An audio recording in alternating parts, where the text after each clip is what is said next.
हैं। अब गरीबदास जी ने परमात्मा की वाणी को, परमात्मा की जानकारी को अपनी वाणी में किस प्रकार बताया है। पुण्यात्माओं, जैसे तुलसीदास जी ने रामायण को अपने चौपाइयों में अपने वाणी के आधार से बताया है, इसी प्रकार समझ लो परमात्मा से प्राप्त ज्ञान को दिव्य दृष्टि के आधार से 100% ज्ञान गरीबदास जी ने परमात्मा का सुनाया है, उनकी लीला बताई। पंजा दस्त कबीर का सिर पर अर्श अमाने, बादशाह नो शेरवा से आने भये सुल्तान। 9 शेरवा के राजा से फिर सुल्तान अधम बन गए। 18 लाख तुरा दिया और 16 सेंस हुरम्बे, सतगुरु मिले शिकार में है मारा बान असंभ। अजब नवेली पद्मनी अजब नवेला भोगे, और देखो अदम सुल्तान ने भाई कैसे लीना योग। गगन मंडल से उतरे वो साहेब पुरुष कबीर, गगन मंडल से उतरे सतलोक से आए और चोला धरा खवास का,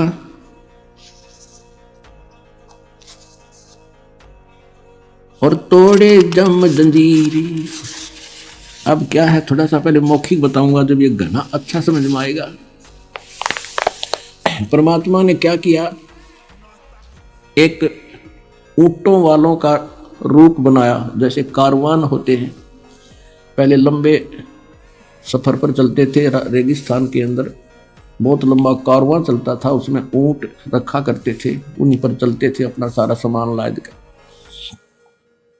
एक ऐसे ऊंटों वाले कारवान की तरह वो वेशभूषा बनाकर राजा के महल के जो उसका अपना रेजिडेंस था, उसके छत पर चढ़ गए लाठी लेकर, बड़ी सी पगड़ी, लंबी लंबे जूते जैसे राजस्थानी पहरा करें पुराने समय में, और लठे ऊपर छत पर रात ने लठ मारे नो, ऊपर खूब आवाज करे नो, खट्टा खट खट्टा कर।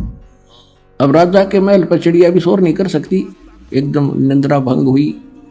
सभी को उसने ललकारा कि तुम कौन हो, क्या कर रहे हो, ऊपर क्या हो रहा है, तुमने देखा नहीं, पकड़ के लाओ उस कमबख्त को, कौन है जो शोर करे। अब पकड़ के लाए ऊपर से एक ग्रामीण सा व्यक्ति और सामने खड़ा। तो राजा ने सोचा कोई अनजान पने में चढ़ गया ऊपर। उसने पूछा भी कौन है तू, यहाँ क्या कर रहा था, कैसे आ गया तू। तो परमात्मा ने कहा कि ये मैं भाई, मेरा ऊंट गुम हो गया भाई, और मैं खोजता खोजता तेरी छत पर चढ़ गया। ऊंट खोजूं था तेरी छत पर। तो राजा ने सोचा सचमुच भोला भाला व्यक्ति है। कहने लगा देखो भगत भले आदमी, अरे ऊंट कभी छत पर हो सकता है, तेरी अक्ल मारी गई है। परमात्मा बोले कि जैसे छत ऊंट पर नहीं हो सकता, वहां मिल ही नहीं सकता, चढ़ ही नहीं सकता, क्वाइट इम्पॉसिबल, इसी प्रकार इन संतों को सता के और ये बकवाद करके तू भगवान नहीं पा सकता, इतना ही क्वाइट इम्पॉसिबल। यूं कहकर अंतर ध्यान हो गया, अदृश्य हो गए सामने से।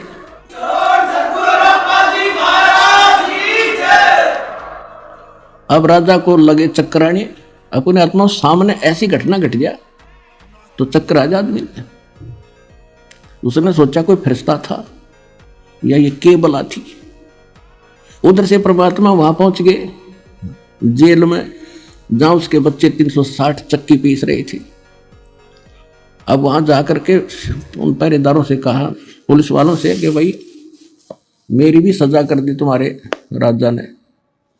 वो बोले तू अच्छा भला आदमी, आप पे आ गया, कहाँ पे आ गया। मैं तो भाई राजा तो डर लग गया। बोला ठीक है बैठ अंदर। वो बैठा दिया और कहा ये चक्की पकड़। तो परमात्मा खड़े हो गए, कहने लगे भाई देखो एक काम करेंगे हम, चाहे तो चक्की चलवा लो और चाहे इसमें तुम कणक डालो, एक काम तुम करोगे, एक काम करेंगे। और सबको कह दिया बंद कर दो भाई। अब सैनिका ने सोची अच्छा क्रांतिकारी आया, इसने सट्राई करवा दी। कहने लगे बात उन्हें सोची, पुलिस वाला ने सोची कि लाइन नसीब दे कराएंगे आज, पहले 2 घंटे 4 घंटे चक्की चलवाते थे, सारा दिन चलवाएंगे। कहा कि हम कनक डालेंगे और तुम चक्की चलाओ। परमात्मा बोले ठीक है, पोजीशन पकड़ो, आप आओ सारे तैयार हो जाओ, कनक ले लेगा। अच्छा हो गए तैयार। परमात्मा एक सोटी ले रहे थे डंडी सी, अपनी चक्की के उस डंडे का लगा दी, चल बच्चा 20 दिन काटा, तो वो सारी चक्की 360 की 360 कखा उठा दिया जैसे बिजली वाली चाल लग रहे हैं। अब उन सभी से कहा कि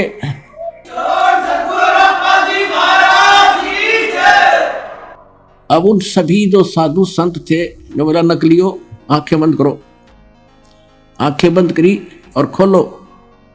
आंखें खोली तो जंगल में खड़े हैं। परमात्मा बोले भाग जाओ इस बुद्धि भ्रष्ट की सीमा छोड़ के। वो तो गए थुक मुठियां जाओ कोती डांग ठोकते, सीमा पार करके डटे बाबा जी। तो अब उधर से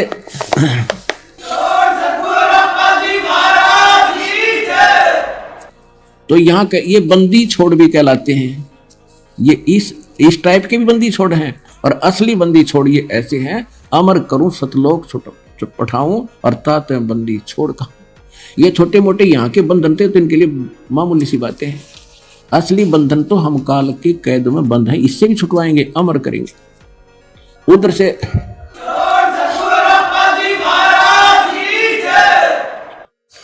से राजा चिंतित हो गए, बेहोश हो गए।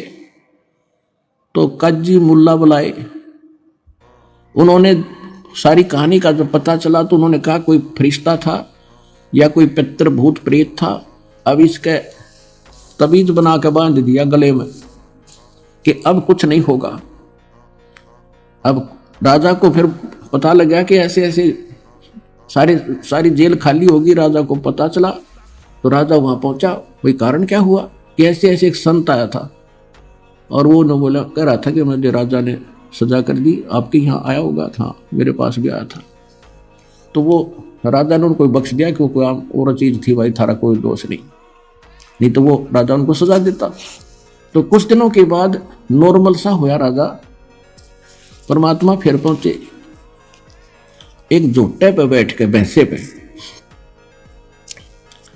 और राजा के सामने जा खड़े हुए। राजा और सैनिक खड़े उसके दरबार में।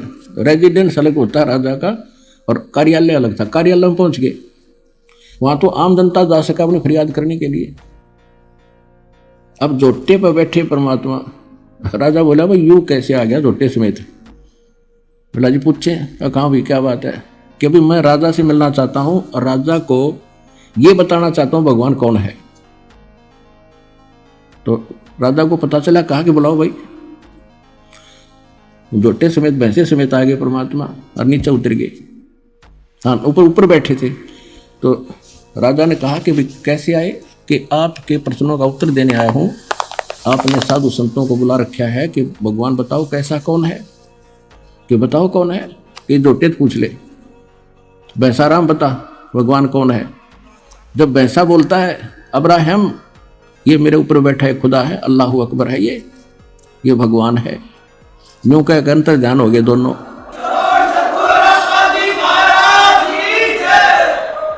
अब राजा फिर चित गया, बेहोश हो गया, चक्कर खा के गिर गया। फिर मौलवी बुलाए उन्होंने, बाई बाजू पर तबीज बांध दिया दूसरे ने। अब कुछ नहीं होगा। अब कुछ दिनों के बाद वो नॉर्मल सा हुआ राजा।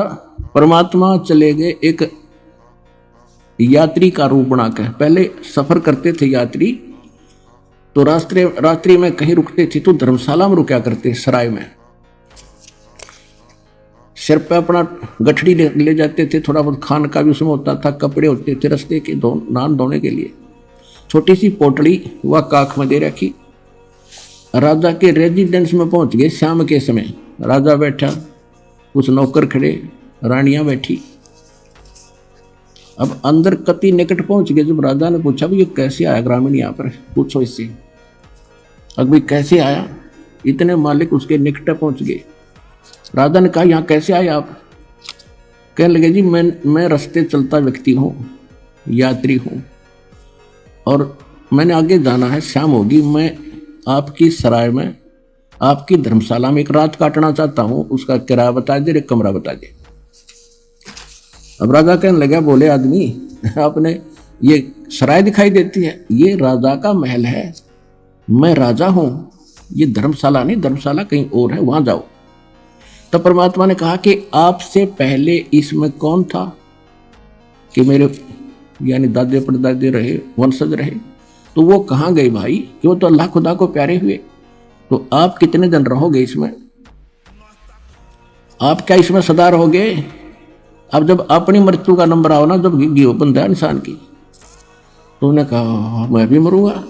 तो फिर इसने तो मैल समझा, अब मूर्ख आदमी, ये तेरे बाप दादा पर पीढ़ी, ये भी रहे सरा में गिद्दी, तू ऐसे ही तू चल जाई, इसलिए मैंने तेरा यो मैल सरा बताई। न्यू कह के फिर अंतर ध्यान हो गए।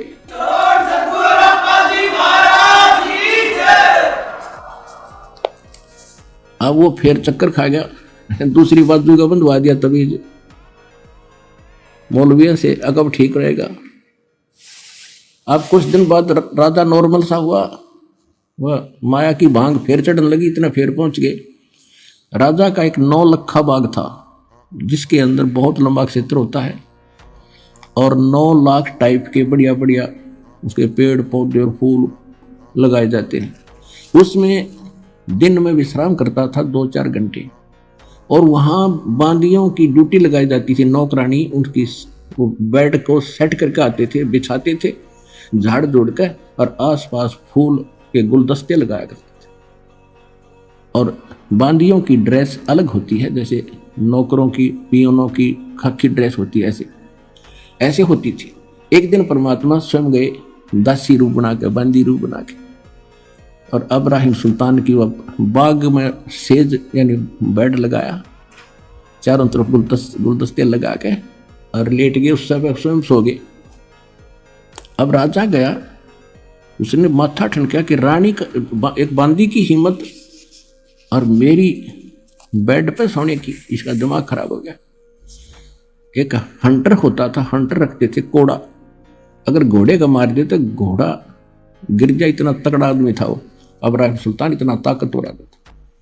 और परमात्मा के लेटे लेटे कर उसने गुस्से में आकर पट्टाए पट 3 मारे, और तीनों के न्यारे न्यारे निशान शरीर पर हो गए, परमात्मा की देही पे। अब फिर खड़े हुए मालिक बांदी रूप में, एक बार तो थोड़ा सा आए मर गया, ऐसे मर गई नो कहा, और फिर खड़ा होकर जब देखा वो तो लीला करे थे, और हंसते हंसते लोटपोट हो गए वहां से। अब राजा की समस्या आधे से ज्यादा तो वहां समाधान हो गया कि ये कोई बात और है। इस कोड़ा के लगने के बाद औरत हाथ से उसने बाजू पकड़ ली परमात्मा की, कहने लगा बांदी तू हंसी क्यों करे, किस लिए हंस रही है तू। कि मैं इसलिए हंस रही हूं कि इस तेरी गंदी सेज पे बेड पे मैं तो एक घड़ी लोटी थी, और इसी निकम्मी ये बेड है जिसको मुझे 3 करोड़ों की सजा मिली। मैं न्यू हंसू हूं बेटा, तेरे साथ के बीतेगी, वो तो डेली सोता है इस पे। मैं ये हंस रही हूं कि तेरा क्या हाल होगा, तेरी उस दीन अवस्था को देख रही हूं मैं। इतना कह के अंतर्ध्यान हो गया, हाथ छुटा गए। 2 घंटे बेहोश रहा राजा, 2 घंटे। अब उसके बाद काफी दिन के बाद क्या सोचा, रानियों ने सोचा, मंत्रियों ने सब सलाह करी कि इसको हम बाहर ले जाते हैं जंगल में, हफ्ते 10 दिन के लिए बाहर रहेंगे, शिकार करेंगे, इसका मन सेट हो जाएगा, काम काज में लग जाएगा। ये तो उदास रहने लगे, कहीं घर ना त्याग दे। इस चक्कर में रानी भी दृढ़ होगी और मंत्री भी चौकस हो गए, जंगल में ले गए। जंगल में ले गए, वहां जाकर पड़ाव ला दिया, और सुबह से लेकर दोपहर होगी, शिकार करने के लिए गए थे सैनिक भी उसके साथ और वो भी राजा भी, कोई भी जानवर नहीं मिला। तो दोपहर के आसपास उसको एक मृग दिखाई दिया आता हुआ। राजा ने सभी सैनिकों से बोल दिया कि जिसके पास से ये मृग चला गया उसकी खैर नहीं है, क्योंकि राजा बगैर शिकार के वापस आओ तो अपनी बेइज्जती मान्या करें। तो परमात्मा ने ऐसा दया करी, वो तो लीला थी, वो मर्ग उस राजा के घोड़े के नीचे के निकल गया। राजा शर्मिंदा होकर उसके पीछे भाग लिया कि इसको मैं ही पकड़ूंगा। इतनी दूर चला गया, वहां जाके टेढ़ा होकर अंतर्धान हो गया और बहुत दूर चला गया, और अपने पड़ाव से बहुत दूर चला गया जहां उनकी रोटी पानी था। वह आसपास कोई जल नहीं, उसको भूख भी लग आई और प्यास भी, घोड़े को भी और उसको भी। ऐसी स्थिति आ गई उस राजा की और घोड़े की, अगर 10 मिनट 20 मिनट जल ना मिले तो दोनों मरे। अब जब यह आत्मा इस स्थिति में आती है ना, राजा था जब तक ऊपरले मनते अल्लाह अकबर करे था, जब आत्मा से पुकारा जैसे मरते हुए भगवान याद करते, अल्लाह अकबर तो ये यही है, अल्लाह कबीर, सबका मालिक, सबका बाप और सबका जो रहमत वाला। पहुंचूंगा क्षण एक में जन अपने के हेत। जब उसने ऐसा करा कि सचमुच भी मरेंगे दोनों, परमात्मा ने थोड़ी सी दूरी पे एक सुंदर बगीचा बनाया जिसमें फल फ्रूट, सेब, संतरे, काजू और खूब लदपद कर दिए। एक सुंदर सरोवर बनाया जल, और उसमें एक झोंपड़ी रच दी जैसे साधु घने दिनों तो रह रहा हो, और उसके 3 कुत्ते बेलों से बांध रखे, खूटे गाड़ गाड़ के। और उधर से इब्राहिम सुल्तान रोता हुआ आगे को खिस रखने देख रहा था। सामने देखा जल तो खुशी हुई, घोड़े को पानी पिलाया, आप पिया, फिर फल फ्रूट खाए, फिर देखे तो महात्मा बैठे हैं। उसने वहां पर जब छक लिया ना, पेट भर गया, जान बच गई, फिर बकवाद भावे। उसने सोचा कि बाबा जी 3 कुत्ते ले रहा है, बढ़िया है, तो अली सेशन से, और इनमें से 2 ले चलता हूँ, क्या करेगा बाबा यहाँ पर। अब परमात्मा के पास आकर कहने लगे कि जिंदा इन 3 कुत्तों का क्या करेगा तू। परमात्मा बोले बैठ जा, बताऊंगा। वो बैठ गया और उनके सामने काजू किशमिश के हलवे बना के और पत्तों पर रख के, और उनसे इतनी दूर पर रख रखे, वो कोशिश कर रहे बेलों समेत वहां तक मुंह पहुंचाने का, पंजे पहुंचाने के, पहुंच नहीं रहे और भूखे मरे। और फिर उनका एक खाली बेल और ले रहे थे कुत्ते बांधन की, जिन वह रखी थी साथ में, और उधर से परमात्मा एक सोटी ले रहे थे, उनके डंडा मार रहे थे। तो राजा ने कहा कि ये क्या कर रहे हो, इनको खाना क्यों नहीं खाने देते, और इनमें से 2 कुत्ते मुझे दे दो, आप क्या करोगे। परमात्मा बोले भाई ये कुत्ते ऐसे देने के नहीं, ये VID है, वेरी इंपॉर्टेंट डॉग है ये। अब वो कैसे कि बल्क बुखारे का शहर का जो राजा है ना, ये तो इसका दादा है, पिताजी है, ये उसका दादा है, ये उसका तीसरा दादा है। इन हरामजादों को मैं कहा करता भक्ति कर लो, और मैं बहुत मिला इनसे, इनका बुद्धि में आई को ना। अरे भी इनको हलवा चाहिए, अब खवाऊंगा इनको हलवा, 2 और मारे के। अरे या एक खाली बेल ले रहा हूं ना, अब जो राजा बैठा गद्दी पे वो कुत्ता बनेगा, उसने इसका बांध दूंगा बेटा। उसका तो पसीने आ गए।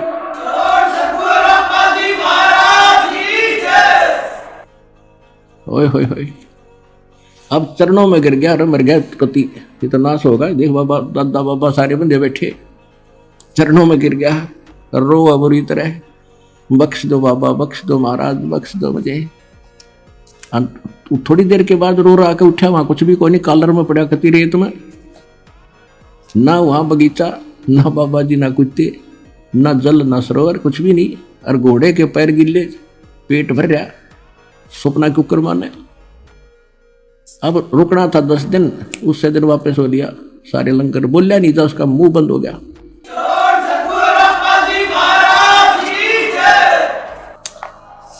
अब फिर आके बैठ गया कति गुमसुम। रानियों ने फिर बुलाया, कोई जंतर मंतर करनिया। एक बड़े से हाल के अंदर रानी, मुख्य रानियां, वजीर खड़े, सब समझा रहे। रानियां भी कह रही थी आप तो ऐसे ही घबरा जाते हो, ये तो ऐसे होता रहता है, फलाना है, ये कुछ नहीं होता, ये तो वैसे हवा होती है। उसका मन बदलने की चेष्टा कर रहे थे काल के आधार से। इतने में कुत्ता आया, उसके सर में कीड़े पड़े हुए थे, और आके इब्राहिम सुल्तान के सामने खड़ा होगा कि इब्राहिम सुन ले कान खोल के, कुत्ता बोला है। और सब देखने लगे क्या हो गया भाई, कुत्ता बोला है। कहने लगा मैं फलाने देश का राजा था, नगरी का, याद है तेरे, और मेरा ऐसे ऐसे उनके साथ युद्ध हुआ था, मैंने इतने जीव मारे थे, और अब जितने वो सैनिक मैंने मारे और मरवाए थे, ये देख यो मिला मेरे को, तेरे पर तो मेर हो रही है भगवान की, कुछ सोच ले। नो कहकर खड़े दे ही गया, बाज गया कुत्ता, अंतर्ध्यान हुआ। अब वो बोले, राजा बोला कि तुम तो इन्हों को थे कि आप वैसे ही करे हो, तेरे सामने हो रहे तो। उन सबको बाहर निकाल दिया, गेट आउट, अंदर से कुंडी ला दी।